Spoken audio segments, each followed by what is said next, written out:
Êxodo.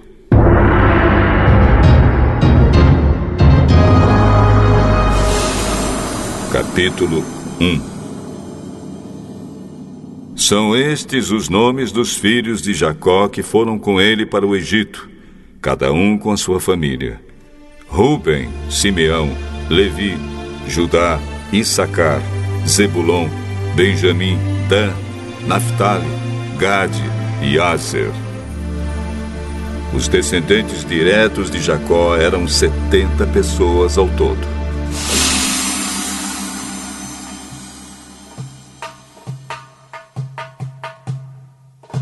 José, o outro filho, já estava no Egito. Mais tarde, José e todos os seus irmãos morreram, e também todos os outros daquela geração. Mas os descendentes de Jacó, os israelitas, tiveram muitos filhos e aumentaram tanto que se tornaram poderosos. E eles se espalharam por todo o Egito. Depois, o Egito teve um novo rei que não sabia nada a respeito de José. Ele disse ao seu povo: Vejam, o povo de Israel é forte e está aumentando mais depressa do que nós. Em caso de guerra, eles poderiam se unir com os nossos inimigos, lutariam contra nós e sairiam do país. Precisamos achar um jeito de não deixar que eles se tornem ainda mais numerosos. Por isso, os egípcios puseram feitores para maltratar os israelitas com trabalhos pesados. E assim os israelitas construíram as cidades de Pitom e Ramsés, onde o rei do Egito guardava as colheitas de cereais. Porém, quanto mais os egípcios maltratavam os israelitas, tanto mais eles aumentavam. Os egípcios ficaram com medo deles e os tornaram escravos, tratando-os com brutalidade.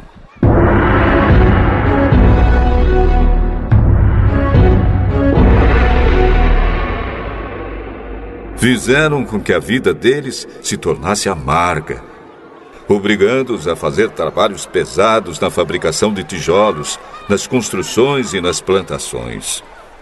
Em todos os serviços que os israelitas faziam, eles eram tratados com crueldade. O rei do Egito deu a Sifrá e a Puá, que eram parteiras das mulheres israelitas, a seguinte ordem: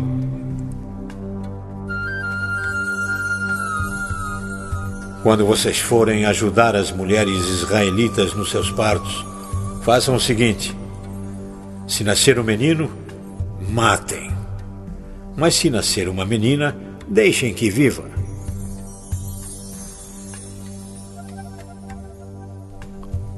Porém, as parteiras temiam a Deus e não fizeram o que o rei do Egito havia mandado. Pelo contrário, deixaram que os meninos vivessem. Então o rei mandou chamar as parteiras e perguntou: Por que vocês estão fazendo isso? Por que estão deixando que os meninos vivam? É que as mulheres israelitas não são como as egípcias. Elas dão à luz com facilidade. As crianças nascem antes que a parteira chegue.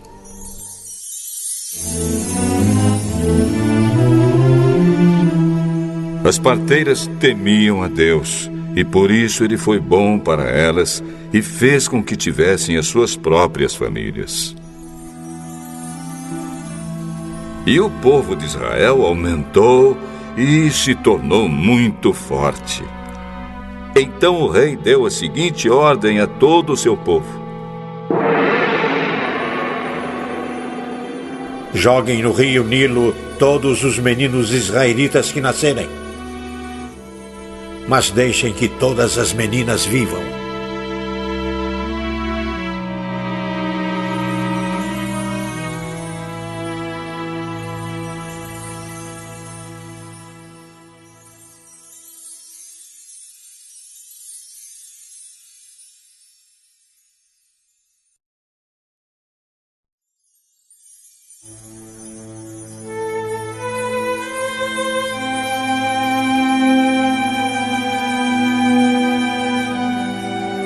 Capítulo 2.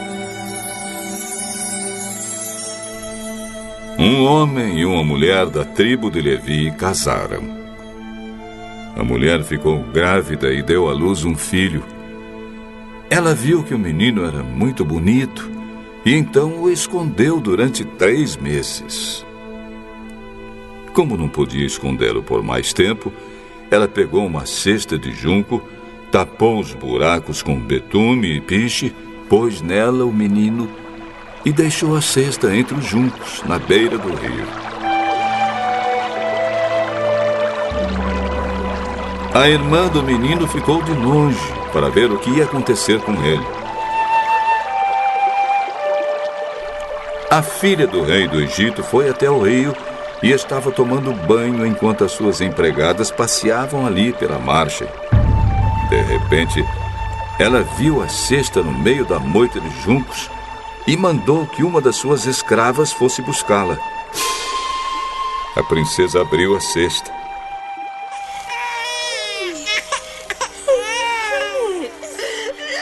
E viu um bebê chorando. Ela ficou com muita pena dele e disse: "Este é um menino israelita." Então a irmã da criança perguntou à princesa: "Quer que eu vá chamar uma mulher israelita para amamentar e criar essa criança para a senhora?" Vá. Então a moça foi e trouxe a própria mãe do menino. Aí a princesa lhe disse: "Leve este menino e o crie para mim, que eu pagarei pelo seu trabalho." A mulher levou o menino e o criou.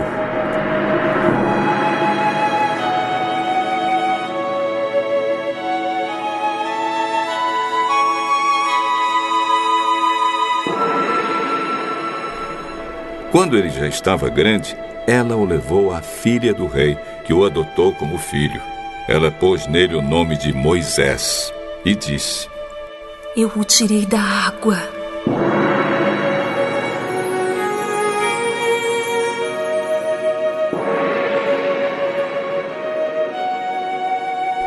Moisés já era homem feito. Um dia ele saiu para visitar o seu povo e viu como os israelitas eram obrigados a fazer trabalhos pesados. Viu também um egípcio batendo no israelita, um patrício seu.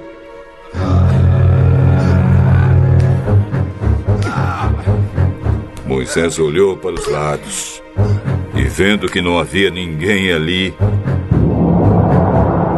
matou o egípcio.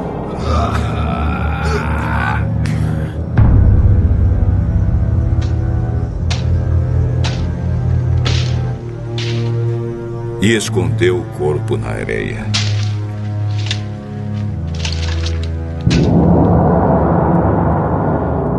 No dia seguinte voltou e viu 2 israelitas brigando. Então perguntou ao que maltratava o outro: "Por que você está batendo no seu patrício?" Quem pôs você como nosso chefe ou nosso juiz? Você está querendo me matar? Como matou o egípcio? Então Moisés ficou com medo e pensou: "E já descobriram o que eu fiz." Quando o rei do Egito soube do que Moisés havia feito, quis matá-lo. Porém ele fugiu e foi morar na terra de Midian.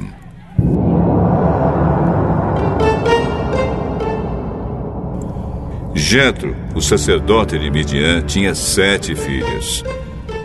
Certo dia, quando Moisés estava sentado perto de um poço, elas vieram tirar água e encheram os bebedouros para dar de beber às ovelhas e às cabras do seu pai. Então chegaram alguns pastores e começaram a enxotar as moças dali.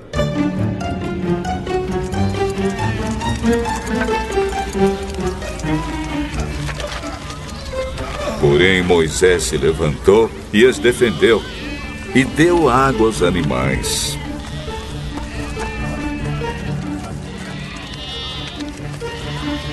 Quando elas voltaram ao lugar onde seu pai estava, ele perguntou: Por que é que vocês voltaram tão cedo hoje? Um egípcio nos defendeu dos pastores, tirou água para nós e ainda deu água para os nossos animais. E onde está ele? Por que vocês o deixaram lá? Vão chamá-lo, vão, para que venha jantar com a gente. Depois, Jetro convidou Moisés para ficar morando ali, e ele aceitou. Então Jetro lhe deu a sua filha Zípora em casamento. Quando ela teve um filho, Moisés pôs nele o nome de Gerson e disse: Sou hóspede em terra estrangeira.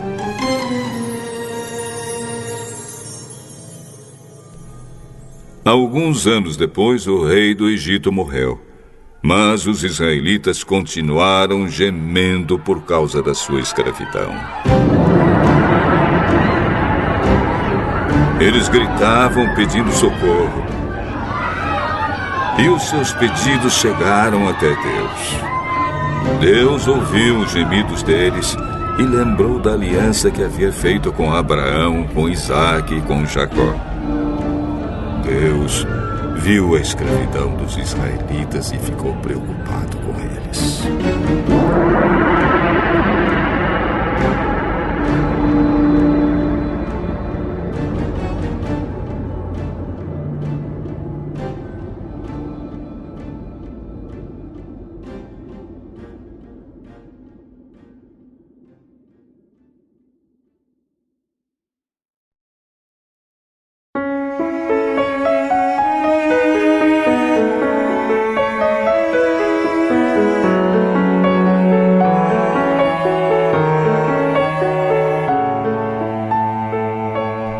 Capítulo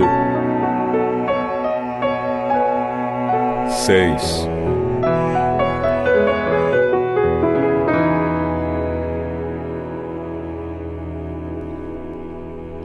Jesus voltou com os seus discípulos para a cidade de Nazaré, onde ele tinha morado.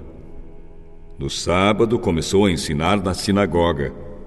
Muitos que o estavam escutando ficaram admirados e perguntaram: De onde é que esse homem consegue tudo isso? De onde vem a sabedoria dele?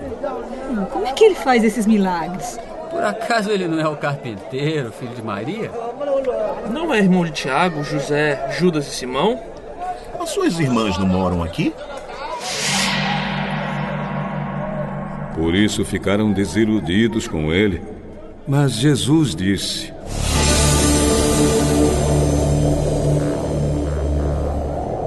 Um profeta é respeitado em toda parte, menos na sua terra, entre os seus parentes e na sua própria casa. Ele não pôde fazer milagres em Nazaré, a não ser curar alguns doentes, pondo as mãos sobre eles. E ficou admirado com a falta de fé que havia ali. Jesus ensinava nos povoados que havia perto dali. Ele chamou os 12 discípulos e os enviou 2 a 2, dando autoridade a eles para expulsar espíritos maus. Deu ordem para não levarem nada na viagem, somente uma bengala para se apoiar. Não deviam levar comida, nem sacola, nem dinheiro. Deviam calçar sandálias e não levar nem uma túnica a mais. Disse ainda: Quando vocês entrarem numa cidade, fiquem hospedados na casa em que forem recebidos até saírem daquela cidade. Mas, se em algum lugar as pessoas não quiserem recebê-los nem ouvi-los, vão embora. E na saída sacudam o pó das suas sandálias, como sinal de protesto contra aquela gente. Então os discípulos foram e anunciaram que todos deviam se arrepender dos seus pecados. Eles expulsavam muitos demônios e curavam muitos doentes, pondo azeite na cabeça deles. O rei Herodes ouviu falar de tudo isso, porque a fama de Jesus se havia espalhado por toda parte. Alguns diziam: esse homem é João Batista, que foi ressuscitado. Por isso esse homem tem poder para fazer milagres. Outros diziam que ele era Elias, mas alguns afirmavam: ele é profeta, igual aqueles profetas antigos. Quando Herodes ouviu isso, disse: ele é João Batista. Eu mandei cortar a cabeça dele e agora ele foi ressuscitado. Pois tinha sido Herodes mesmo quem havia mandado prender João, amarrar as suas mãos e jogá-lo na cadeia. Ele havia feito isso por causa de Herodias, com quem havia casado, embora ela fosse esposa do seu irmão Filipe. Por isso João tinha dito muitas vezes a Herodes: pela nossa lei, você é proibido de casar com a esposa do seu irmão. Herodias estava furiosa com João e queria matá-lo. Mas não podia, porque Herodes tinha medo dele, pois sabia que ele era um homem bom e dedicado a Deus. Por isso Herodes protegia João. E quando ouvia João falar, ficava sem saber o que fazer, mas mesmo assim gostava de escutá-lo. Porém, no dia do aniversário de Herodes, apareceu a ocasião que Herodias estava esperando. Nesse dia, Herodes deu um banquete para as pessoas importantes do seu governo, altos funcionários, chefes militares e autoridades da Galileia. Durante o banquete, a filha de Herodias entrou no salão e dançou.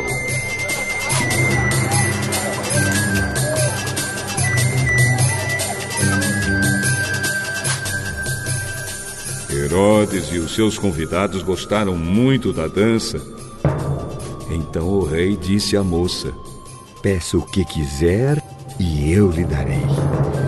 Eu juro, prometo que darei o que você pedir, mesmo que seja a metade do meu reino.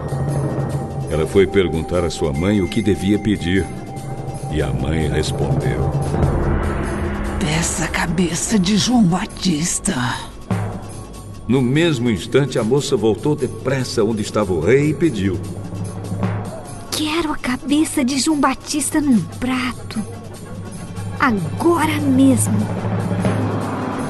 Herodes ficou muito triste, mas por causa do juramento que havia feito na frente dos convidados, não pôde deixar de atender o pedido da moça. Mandou imediatamente um soldado da guarda trazer a cabeça de João. O soldado foi à cadeia.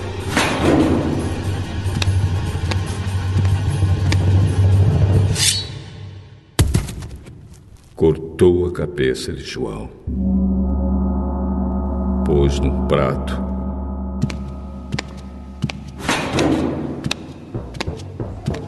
E deu à moça.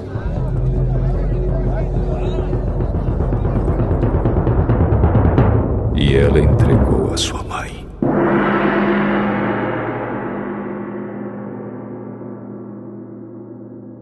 Quando os discípulos de João souberam disso, vieram, levaram o corpo dele e o sepultaram.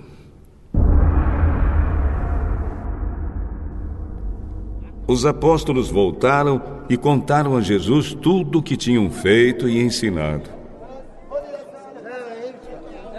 Havia ali tanta gente chegando e saindo que Jesus e os apóstolos não tinham tempo nem para comer. Então Jesus disse a eles: venham, vamos sozinhos para um lugar deserto a fim de descansarmos um pouco. Então foram sozinhos de barco para um lugar deserto. Porém, muitas pessoas os viram sair e os reconheceram. De todos os povoados, muitos correram pela margem e chegaram lá antes deles. Quando Jesus desceu do barco, viu a multidão e teve pena daquela gente, porque pareciam ovelhas sem pastor.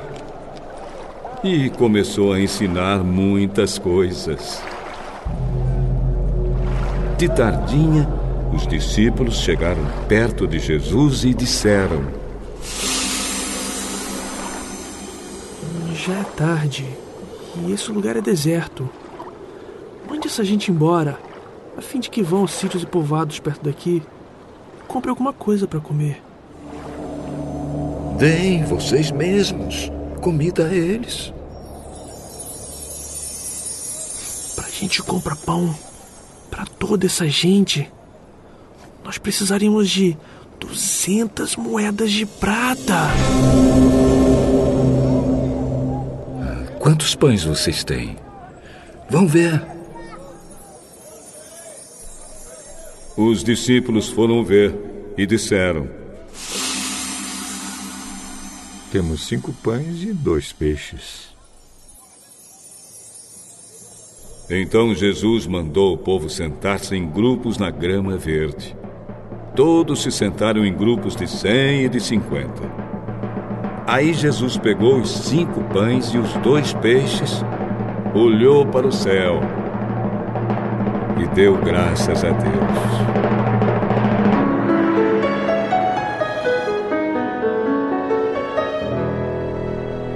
Depois partiu os pães e os entregou aos discípulos para que eles distribuíssem ao povo. E também dividiu os 2 peixes com todos. Todos comeram e ficaram satisfeitos. E os discípulos ainda recolheram 12 cestos cheios de pedaços de pão e de peixe. Foram 5.000 os homens que comeram os pães. Logo depois, Jesus ordenou aos discípulos que subissem no barco e fossem na frente para o povoado de Betsaida, no lado leste do lago, enquanto ele mandava o povo embora. Depois de se despedir dos discípulos, Jesus subiu um monte a fim de orar ali.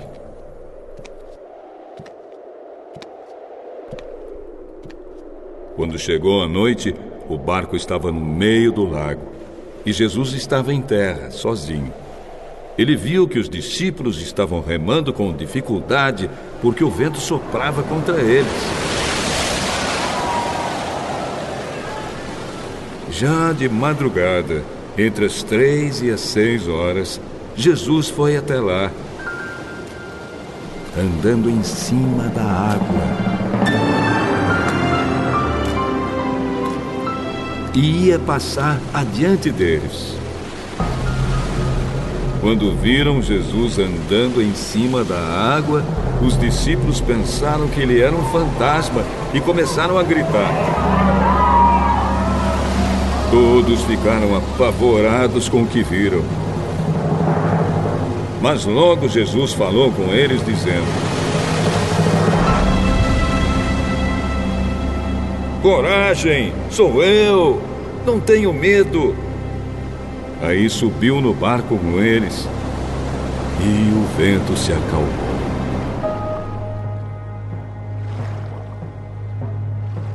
Os discípulos estavam completamente apavorados. É que a mente deles estava fechada e eles não tinham entendido o milagre dos pães.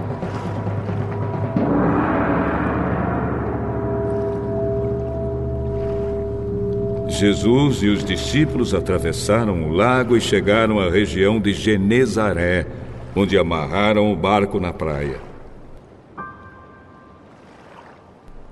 Quando desceram do barco, o povo logo reconheceu Jesus. Então, eles saíram correndo por toda aquela região. Começaram a trazer os doentes em camas e os levavam para o lugar onde sabiam que Jesus estava. em todos os lugares aonde ele ia, isto é, nos povoados, nas cidades e nas fazendas, punham os doentes nas praças e pediam a Jesus que os deixasse pelo menos tocar na barra da sua roupa. E todos os que tocavam nela ficavam curados.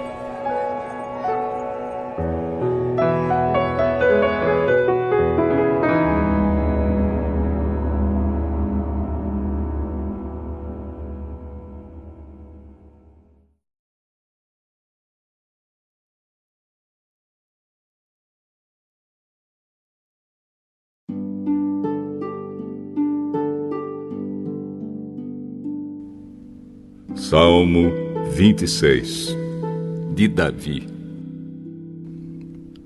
Ó Senhor Deus, declara que estou inocente, pois faço o que é certo e confio inteiramente em Ti. Examina-me e põe-me à prova, ó Senhor. Julga os meus desejos e os meus pensamentos, pois o Teu amor me guia e a Tua verdade sempre me orienta. Eu não ando na companhia de gente falsa e não vivo com hipócritas. Não me ajunto com os perversos e não ando com os maus. Ó Senhor Deus, lavo as mãos para mostrar que estou inocente. Ando em volta do Teu altar junto com os que Te adoram, cantando um hino de gratidão e falando das Tuas obras maravilhosas. Ó Senhor Deus, eu amo a casa onde vives, o lugar onde está presente a Tua glória. Não me destruas junto com os que não querem saber de Ti. Livra-me do castigo que recebem os assassinos, aqueles que vivem fazendo o mal e que estão sempre prontos para receber suborno. Eu, porém, faço o que é certo. Tem compaixão de mim e salva-me. Estou livre de todos os perigos. Nas reuniões de adoração, eu louvarei a Deus, o Senhor.